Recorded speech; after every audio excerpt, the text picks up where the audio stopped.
अस्सलामुअलैकुम स्टूडेंट्स।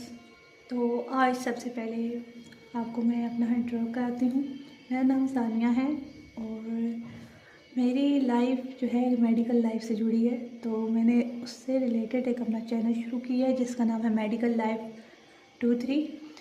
तो सबसे पहले तो अगर आप नए हैं तो मेरे इस चैनल को फॉलो करें, शेयर करें। अगर आपको कोई चीज़ समझ नहीं आती आप कमेंट में पूछें और आगे सब्सक्राइब भी करें और उन लोगों तक पहुंचाएं जो जेनेरिक BSN के स्टूडेंट्स हैं। तो आज उनके 5वें सेमेस्टर का टीचिंग एंड लर्निंग सब्जेक्ट समझाने लगी।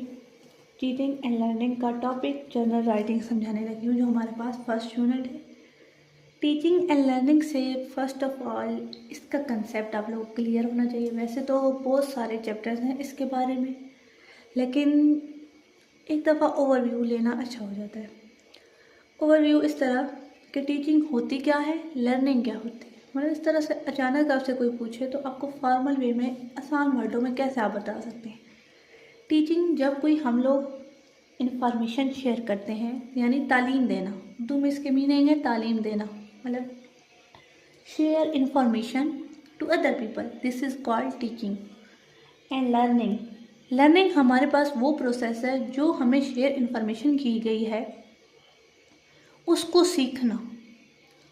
ठीक है, हमारे दिमाग में किस तरह वो बैठ गई है, हमसे किसी ने पूछा वही चीज़ तो हमें आती हो, इस चीज़ को हम लोग लर्निंग कहते हैं। हमने उस चीज़ से क्या सीखा।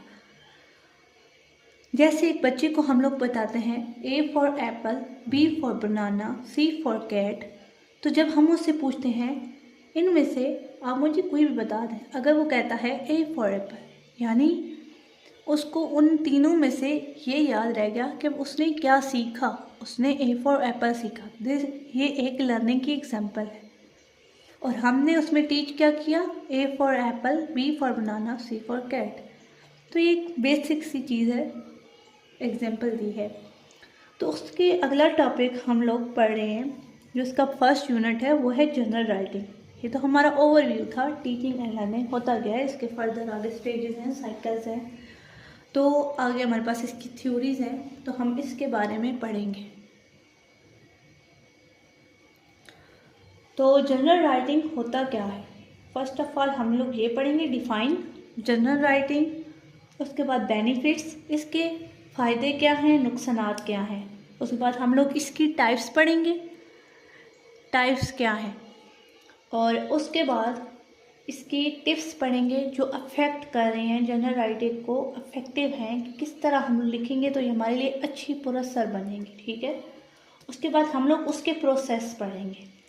फर्स्ट ऑफ ऑल आ जाते हैं हम लोग जनरल राइटिंग होती क्या है। अकॉर्डिंग टू बुक्स कैले, general writing is a powerful and versatile activity that can serve various purposes from personal reflections and emotional processes to academic and professional development. Basically general writing हमारे पास वो लिखाई या वो राइट करते हैं हम लोग, इंग्लिश में राइट बोल लें, उर्दू में लिखाई बोल लें, जिस तरह आपको आसानी लगती है। ये एक ऐसी सरगर्मियों के लिए यूज़ होती है, वर्सटाइल एक्टिविटी यानी मुख्तलिफ़ किस्म की सरगर्मियाँ, और उसमें आप लोग लिखते हैं। मतलब कि आपके पास मुख्तलिफ़ किस्म के काम होते हैं जिसके ऊपर आप कुछ लिख रहे हैं, इसको वर्सटाइल एक्टिविटी कहते हैं। दैट कैन स्वेयर, मतलब आप किसी भी पर्पस के लिए लिख सकते हैं, अपनी पर्सनल लाइफ के बारे में लिख सकते हैं, अपने इमोशंस को लिख सकते हैं। जैसे आप दुखी हों तो आप क्यों दुखी हैं आप लिख सकते हैं। एंड एकेडमिक, मतलब कि आप तालीमी तौर पे भी लिख सकते हैं, तालीम को देखकर या अपना प्रोफेशन देखकर जो भी आपके मतलब कि जज्बात हैं, एहसासात हैं, वो आप लिखते हैं। उस चीज़ को हम लोग जनरल राइटिंग कहते हैं। अब फॉर्मल तौर पे इसको मैं अपने पॉइंट ऑफ व्यू से अगर लिखूँ तो हम लोग इसे first of all it is also called, in simple word अगर आपसे कोई पूछे, it is also called journaling. और अगर सिंपल वर्ड में लिखूँ, ये in formal way of writing है,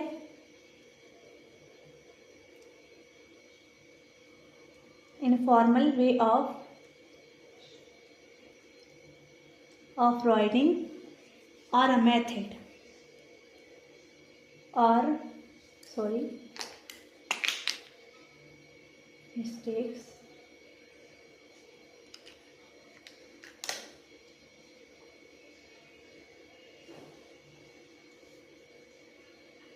or method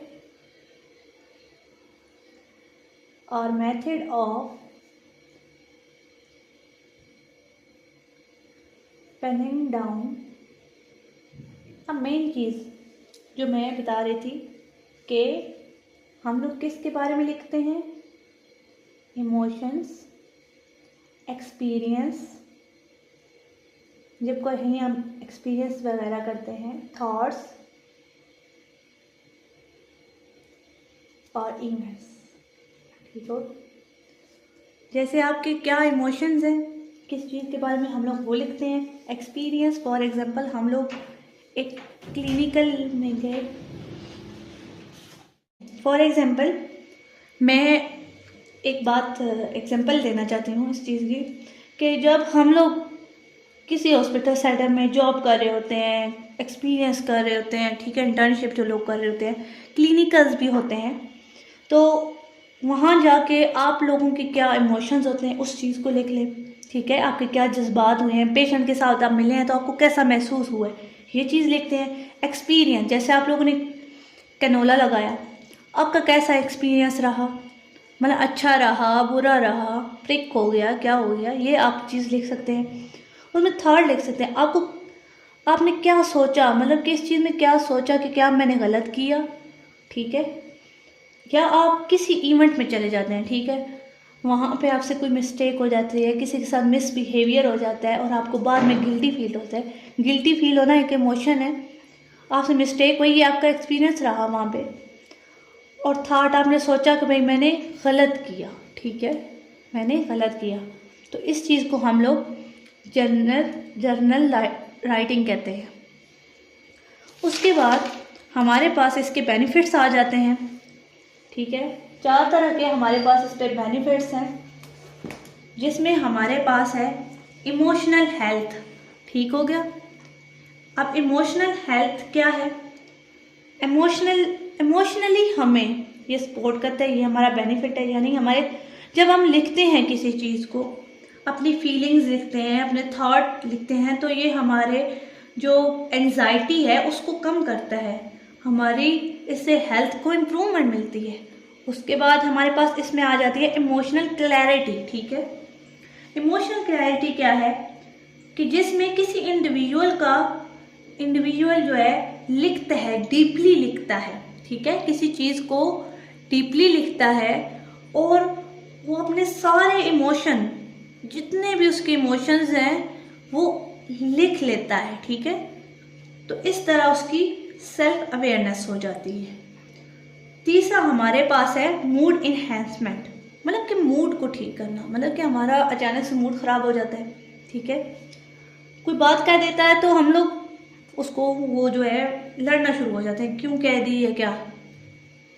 सब्र बहुत बड़ी चीज़ है, लेकिन यहाँ पे हम लोग मेडिकल लाइफ में पढ़ रहे हैं, तो मेडिकल लाइफ में मूड इन्हेंसमेंट से मतलब ये है कि जब आप अपने मूड को बूस्ट करते हैं, अपने इमोशंस को लिख के अपने मूड को बूस्ट करने को इमोशनल हेल्थ कहते हैं। ठीक है, कि आपने लिख लिए सारे इमोशंस और आप काम डाउन हो गए, आपके दिल का बोझ कम हो गया। ठीक है, इस चीज़ को इमोशनल हेल्थ कहते हैं। ठीक है, जर्नल राइटिंग में इसका ये रोल है। ठीक है, उसके बाद हमारे पास आ जाती है, ये सब मेन वैसे सारे अच्छे हैं, सबसे इफेक्टिव, सबसे बेहतर कम्युनिकेशन स्किल लगता है मुझे।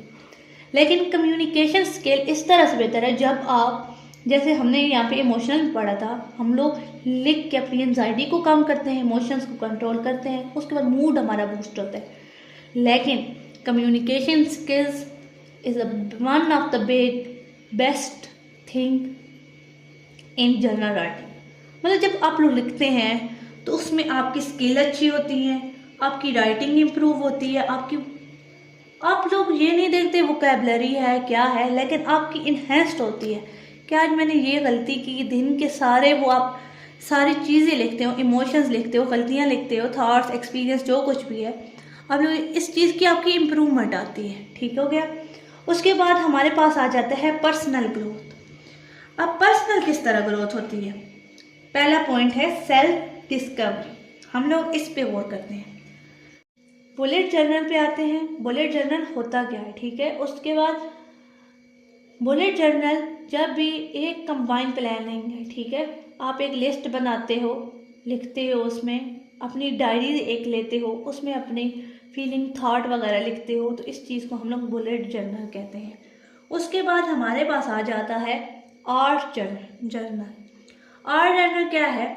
इसमें हमारे स्केचिंग इंक्लूड होते हैं, ड्राइंग होती है, या कोई भी आर्ट एक्सप्रेशन होता है जो हम लोग उसको एक टेक्स्ट में बदलते हैं। जैसे आप एक मंजर ले लो और उसको एक टेक्स्ट में लिखो, ये एक पहाड़ है, मतलब पहाड़ ले लो, उसमें पानी आ रहा हो, आप शार गिरी हो, इसको आप जर्नल राइटिंग में लिखे, तो इस चीज़ को हम लोग आर्ट जर्नल कहते हैं। एकेडमिक जर्नल एक स्टूडेंट के लिए रिफ्लेक्ट होता है कि वो जो अपने लर्निंग के एक्सपीरियंस होते हैं उसके, या एकेडमिक प्रोग्रेस होती है उसके बारे में लिखे। जैसे स्टूडेंट्स पढ़ते हैं तो अपनी रोज़मर्रा की रूटीन या एक दिन की रूटीन लिख दे और बोले कि ये आज मेरे साथ ये सब्जेक्ट मेरा बहुत अच्छा रहा, ये बहुत बुरा रहा, इस पर मुझे अचीव करना है। ये सारे वो अपने थॉट्स, एक्सपीरियंस वगैरह, इमोशंस वगैरह लिखे, तो इस चीज़ को हम लोग एकेडमिक जर्नल कहते हैं।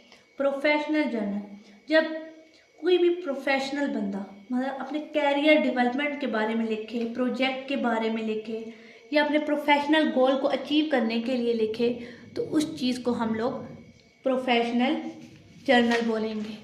नेक्स्ट हमारे पास है जो हमारे टिप्स हैं जो इसको अफेक्ट बना सकती हैं, तो वो हमारे पास 8 टिप्स हैं जिसको हम लोग पढ़ेंगे। फर्स्ट है हमारे पास कंसिस्टेंसी।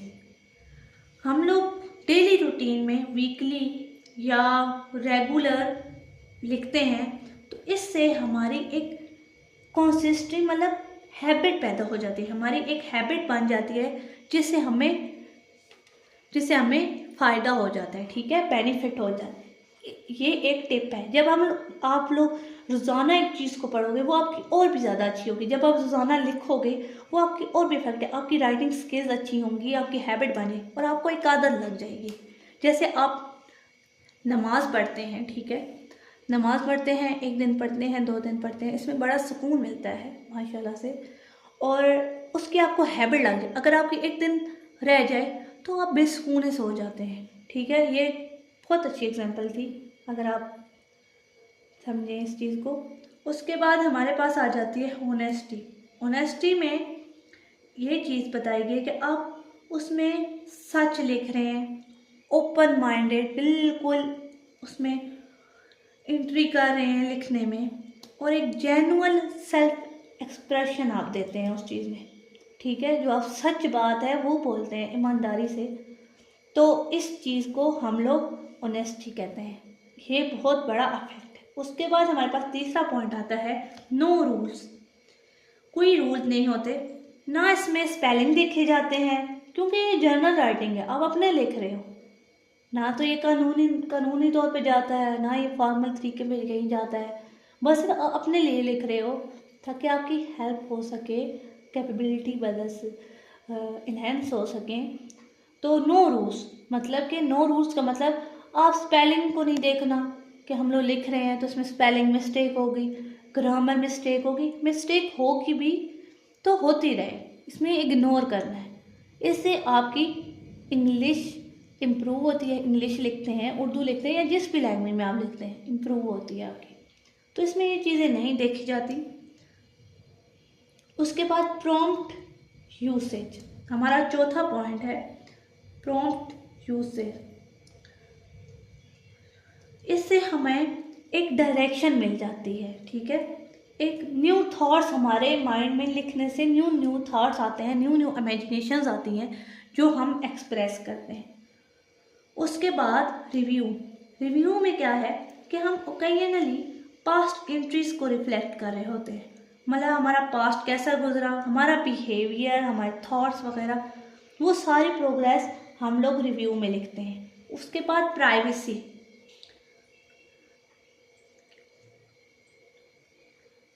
क्या है?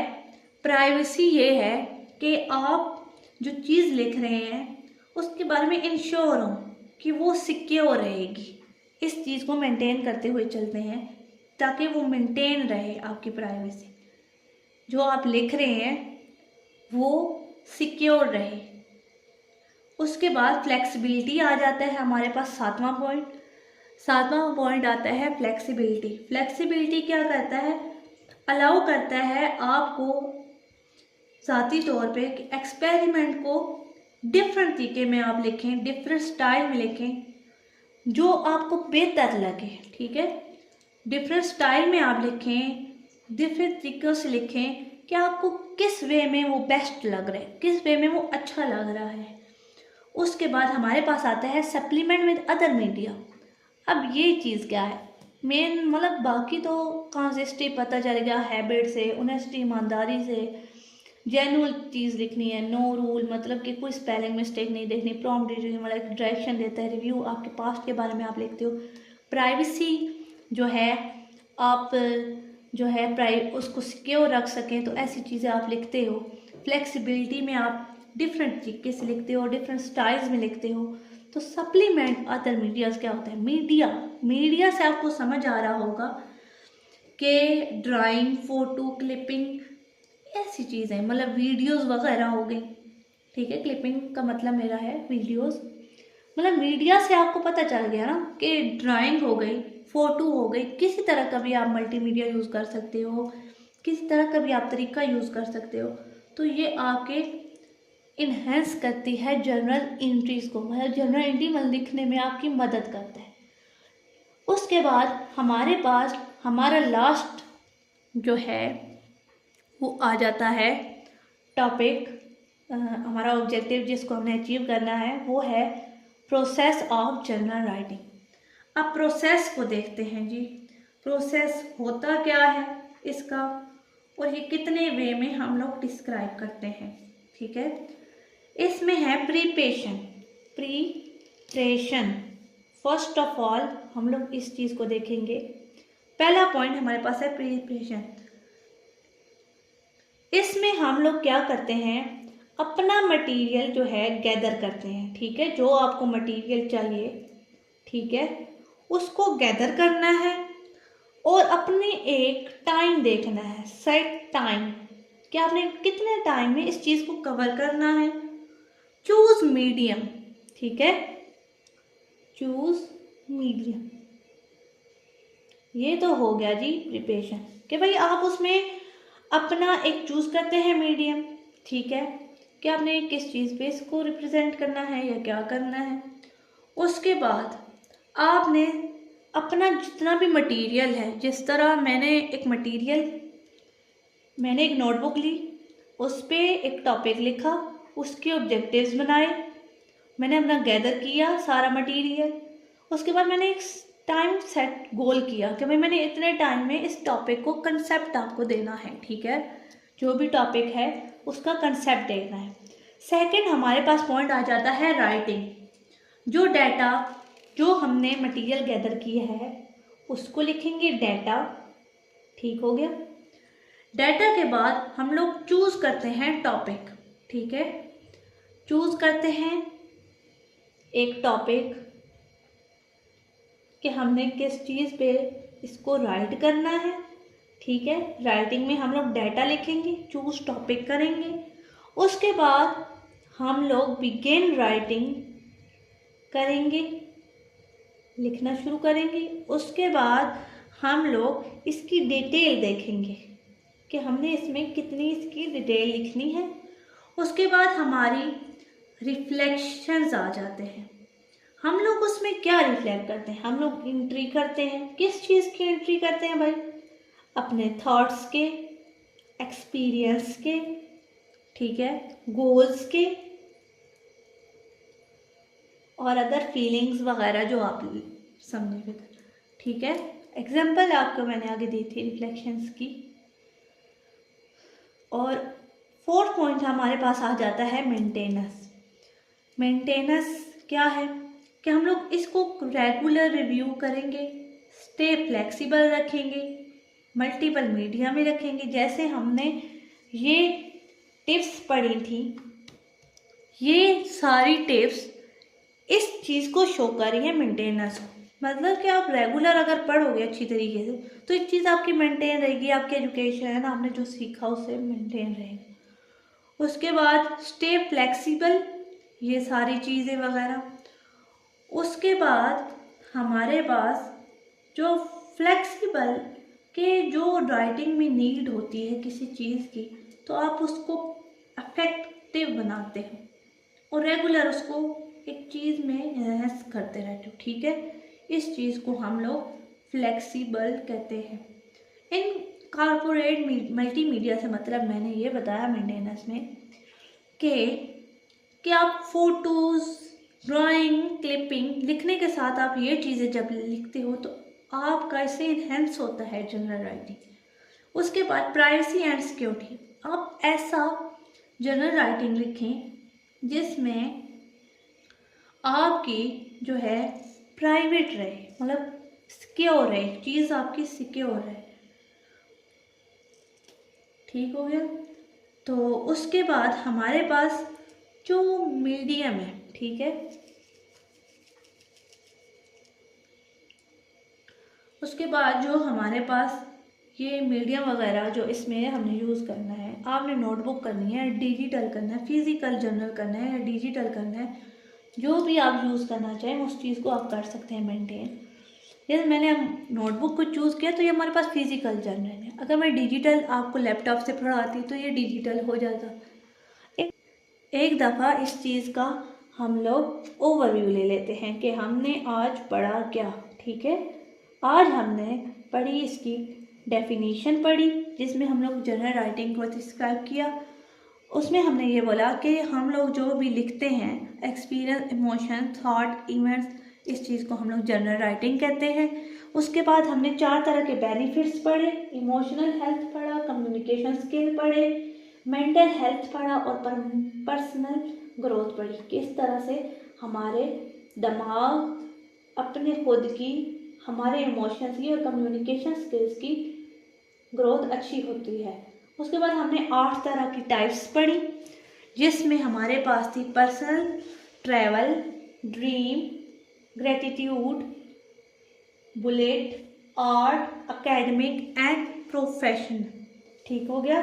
उसके बाद हमने इसकी टिप्स पढ़ी, 8 टिप्स पढ़ी, जिसमें था कंसिस्टेंसी, ऑनेस्टी, नो रूल, मतलब कि कोई स्पेलिंग वगैरह नहीं, ईमानदारी से लिखेंगे, हैबिट एक रेगुलर लिखेंगे। फर्स्ट पॉइंट ये है हमारे पास, जब आप रेगुलर लिखेंगे तो आपकी एक हैबिट बन जाएगी। सेकंड हमारे पास पॉइंट था ऑनेस्टी, ईमानदारी से, जेन्युइन, आप जो चीज़ लिख रहे हैं जेन्युइन लिखनी है, जेन्युइन लिखनी है ताकि इसमें कोई झूठ फ्रेब ना हो, ट्रुथफुल बात करनी है। उसके बाद नो रूल, मतलब कोई स्पेलिंग्स को नहीं देखना, कोई ग्रामर को नहीं देखना, बस अपने थॉट्स लिखने हैं। प्रॉम्प्ट्स यूजेस, मतलब एक डायरेक्शन आपको देती है, एक न्यू थॉट्स आपके अंदर इनहिबिट वो करते हैं, न्यू थॉट्स वगैरह आपके माइंड में आते हैं। तो ये एक इफेक्टिव टिप्स है, जब आप लिखते जाते हैं तो एक न्यू थॉट्स आपके जहन में आते हैं, ये भी लिखना चाहिए था। पैराग्राफ राइटिंग लिखते हैं जब हम लोग तो किसी चीज़ का, तो हमारे जहन में बात आती है, हाँ ये चीज़ हमें इस तरीके से लिखना चाहिए था और ये पॉइंट हमें ऊपर लिखना है, इसके अंदर ये ऐड करते हैं, ये बहुत इफेक्टिव है, ठीक है। और उसके बाद रिव्यू, जब आपकी कोई पास्ट मेमोरी वगैरह हुई होती है तो आप अच्छी तरह उसको रिव्यू करते हैं और अच्छी तरह उसको दोबारा से उसको सारा वो आप एक दफ़ा अपने बिहेवियर और थॉट जो भी आपका गुजरा होता है वो आप लोग लिखते हैं, ठीक है। उसमें प्राइवेसी, जो भी चीज़ लिख रहे हैं वो ऐसी प्लेस में होनी चाहिए या ऐसी चीज़ पे होनी चाहिए जो आप सिक्योर रख सकें, ठीक है। उसके बाद हमारे पास आ जाती है फ्लेक्सिबिलिटी। फ्लेक्सिबिलिटी क्या है कि आप डिफरेंट तरीक़ों से जनरल राइटिंग को लिख सकते हैं, डिफरेंट स्टाइल में आप राइटिंग को लिख सकते हैं जिससे आप बेस्ट समझें, ठीक है। उसके बाद हमारे पास ये भी टिप बहुत इफेक्टिव है, उसके बाद supplement with other media. Media मतलब कि आप ड्राइंग बना के, फोटो बना के, माइंड मैप बना के, जो भी आपको अच्छा तरीका लगे, टेबल बना के, जैसे हम लोग फार्मा में फॉर एग्जांपल माइंड मैप बनाते हैं, तो इस चीज़ को हम लोग जो है सप्लीमेंट विद अदर कहते हैं। उसके बाद हमने पढ़ा प्रोसेस पढ़ा। इसमें हमने 4 तरह के प्रोसेस पढ़े, जिसमें आता है preparation, writing, reflection and maintenance. अल्लाह हाफिज़।